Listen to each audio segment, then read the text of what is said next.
Praise the Lord. Dear teachers of children's ministry, visual aids are an effective tool for children's ministry.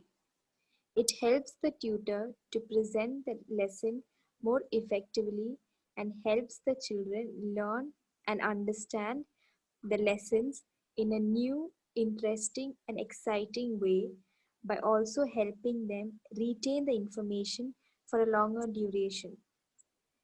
Teaching through singing songs is one way to enhance their learning and keep them engaged. I would like to show you a handwritten songbook which can be used to teach children during their Bible study class, VBS, or Sunday school. This is how it looks. It is a spiral bound book in which the lyrics are written in Malayalam for kids. You can make it in various languages too as per your requirement.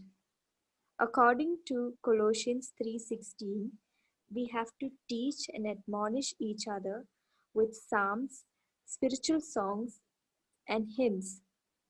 It is always good to teach kids devotional songs in their early childhood years as their brains are growing and they have a memory power to remember the songs even when they are grown up. Songs convey the message of the biblical truth and stories in child-friendly way. Moreover, this is also a cost-effective method. We can also glorify God with the gifts and talents He has blessed us with. So let's get ready to try this.